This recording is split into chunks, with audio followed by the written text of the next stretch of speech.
হরে কৃষ্ণ বৈদিক শ্লোক উইথ সই চ্যানেলে আপনাদের স্বাগতম। আজ পাঠ করছি দ্বিতীয় অধ্যায়ের 17 নং শ্লোক। শুরু করছি। মুখবন্ধ। ওং অজ্ঞানতিমিরন্ধস্য জ্ঞানাঞ্জনশলাকয়া চক্ষুরুন্মিলিतं যেন তস্मै শ্রীগুরুবে নমঃ। শ্রীচৈতন্যমনঃভীষ্টং স্থাপিतं যেন ভূতলে স্বয়ং রূপः কদা মহ্যং দদাতি স্বপদান্তিকं। বন্দেহং শ্রীগুরুः শ্রীযুতপদকমलं শ্রীগুরুन् বৈষ্ণবাंश्च শ্রীরূপং সাগ্রজাतं সহগণ রঘুনাথান্বিतं तं সজীবं সদ্বৈतं সবধূतं পরিজন সহিतं কৃষ্ণ চৈতন্য দেবং শ্রী রাধা কৃষ্ণ পাদান সহগণ ললিতা শ্রী বিশাখান্বিতাংশ্চ। হে কৃষ্ণ করুণা সিন্ধু দীনবন্ধু জগৎপতে গোপেশ গোপিকাকান্ত রাধাকান্ত নমোস্তুতে। তপ্ত কাঞ্চন গৌরাঙ্গী রাধে বৃন্দাবনেশ্বরী বৃষভানুসুতে দেবী প্রণমামি হরিপ্রিয়ে। বঞ্চাকল্পতরুভ্যশ্চ কৃপা সিন্ধুভ্য এব চ পতিতানাং পাবনেভ্যো বৈষ্ণবেভ্যো নমো নমঃ। জয় শ্রীকৃষ্ণ চৈতন্য প্রভু নিত্যানন্দ শ্রী অদ্বৈত গদাধর শ্রীবাসাদি গৌর ভক্তবৃন্দ। হরে কৃষ্ণ কৃষ্ণ কৃষ্ণ হরে হরে, হরে রাম রাম রাম হরে হরে। দ্বিতীয় অধ্যায় সাংখ্যযোগ শ্লোক নং 17। অবিনাশী তু তৎপিদ্ধি येन सर्वमिदं ततं বিনাশামবয়স্য ন কশ্চিৎ কর্তুমর্হতি। শব্দ অর্থ অবিনাশী বিনাশ রহিত, তু কিন্তু, তৎ তা বিদ্ধি জানবে, যেন যার দ্বারা সর্বম সমগ্র শরীর, ইদম এই, ততম ব্যাপ্ত, বিনাশম বিনাশ, অব্যয়স্য অক্ষয়ের, অশ্ব এই, ন কশ্চিৎ কেউ নয়, কর্তুম করতে, অহর্তি সমর্থ। অনুবাদ: যা সমগ্র শরীরে পরিব্যাপ্ত হয়ে রয়েছে তাকে তুমি অবিনাশী বলে জানবে। সেই অব্যয় আত্মাকে কেউ বিনাশ করতে সক্ষম নয়। তাৎপর্য: এই শ্লোকে আরও স্পষ্টভাবে আত্মার প্রকৃত স্বরূপ ব্যাখ্যা করা হয়েছে। এই আত্মা সারা দেহ জুড়ে বিস্তৃত রয়েছে।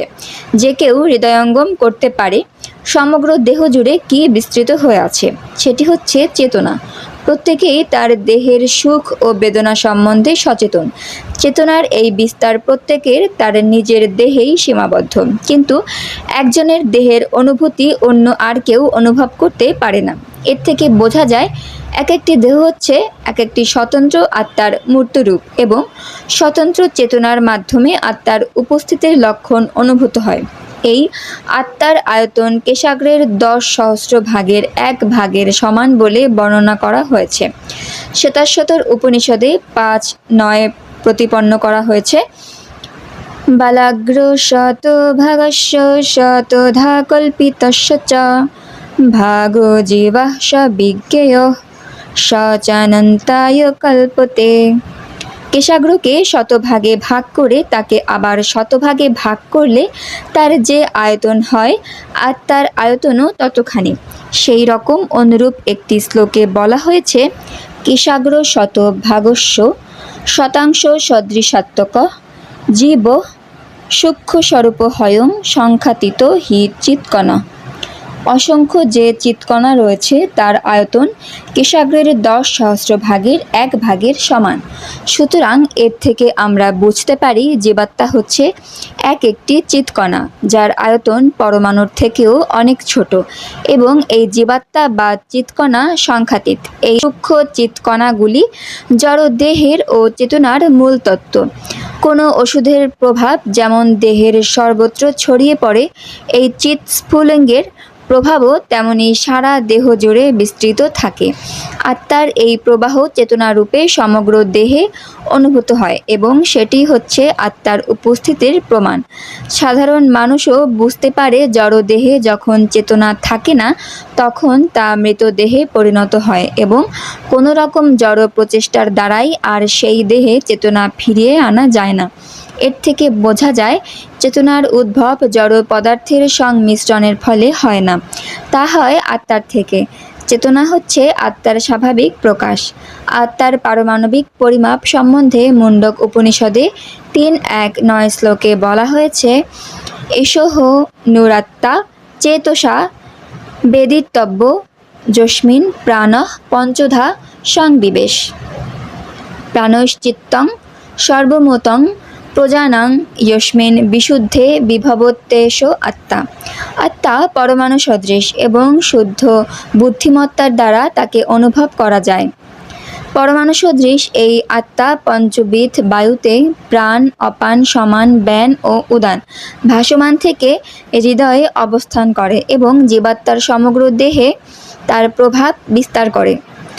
আত্মা যখন এই পঞ্চবিধ জড় বায়ুর কলুষিত প্রভাব থেকে পবিত্র হয় তখন তার অপ্রাকৃত গুণাবলীর প্রকাশ হয়। হঠযোগের প্রকৃত উদ্দেশ্য হচ্ছে বিভিন্ন আসন প্রণালী অভ্যাস করার মাধ্যমে জড় পরিবেশের বন্ধন থেকে ক্ষুদ্রাতি ক্ষুদ্র আত্মাকে মুক্ত করার জন্য আত্মার চারদিকে পরিবেষ্টিত পঞ্চবিধ বায়ুকে নিয়ন্ত্রণ করা। কিন্তু দুর্ভাগ্যবশত দেহতত্ত্বের এই অতি উন্নত বিজ্ঞানকে তথাকথিত হঠযোগীরা এক অতি বিকৃত রূপ দান করে জাগতিক সুখ ভোগ ও ইন্দ্রিয় তৃপ্তির বাসনায় প্রয়োগ করছে। সমস্ত বৈদিক শাস্ত্রেই বলা হয়েছে জীবাত্মা পরমাণু সদৃশ। সুস্থ বুদ্ধিমত্তা সম্পন্ন যে কোনো মানুষই উপলব্ধি করতে পারে যে আত্মা হচ্ছে পরমাণু সদৃশ চিৎকণা। যারা বলে থাকে যে জীবাত্মাই হচ্ছে সর্বব্যাপ্ত বিষ্ণু তত্ত্ব, অতি সহজেই বোঝা যায় যে তারা বিকৃত মস্তিষ্ক সম্পন্ন অপ্রকৃতিস্থ মানুষ। পরমাণু চৈতন্য বিশিষ্ট জীবাত্মা কোনো একটি বিশেষ দেহের সর্বত্র পরিব্যাপ্ত হতে পারে, কিন্তু জীবাত্মা কোনো অবস্থাতেই সর্বব্যাপ্ত বিষ্ণুতত্ত্ব হতে পারে না। মুন্ডক উপনিষদে বলা হয়েছে প্রতিটি জীবের হৃদয়ে জীবাত্মা বর্তমান থাকে, কিন্তু এই আত্মা এত সূক্ষ্ম যে জড় ইন্দ্রিয়ের সাহায্যে তা দেখা যায় না।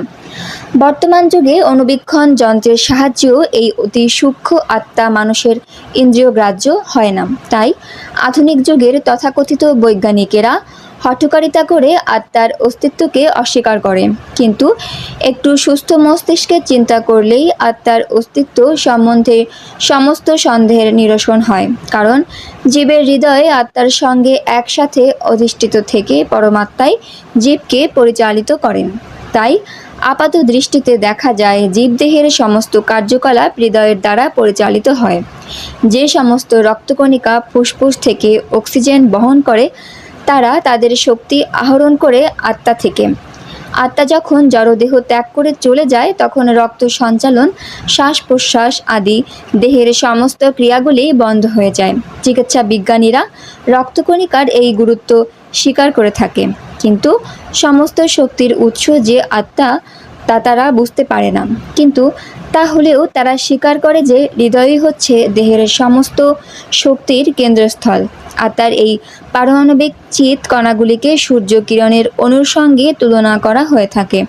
সূর্য কিরণের মধ্যে অসংখ্য প্রভাময় অণু আছে, সেই রকম পরমেশ্বর ভগবানের বিচ্ছুরিত চিৎ কণাগুলি পরমেশ্বরের জ্যোতির পারমাণবিক কণাস্বরূপ, যাকে বলা হয় প্রভা অর্থাৎ উৎকৃষ্ট শক্তি।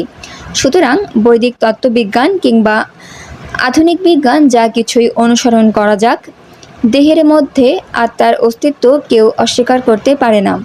আত্মা সম্পর্কিত এই বৈজ্ঞানিক তথ্য পরম পুরুষোত্তম ভগবান স্বয়ং ভগবদ্গীতায় সুস্পষ্টভাবে বর্ণনা করেছেন। হরে কৃষ্ণ। পাঠ করলাম দ্বিতীয় অধ্যায় সাংখ্যযোগ, শ্লোক নং 17। পরবর্তী শ্লোক নিয়ে আবার উপস্থিত হব। আজ এ পর্যন্তই। হরে কৃষ্ণ।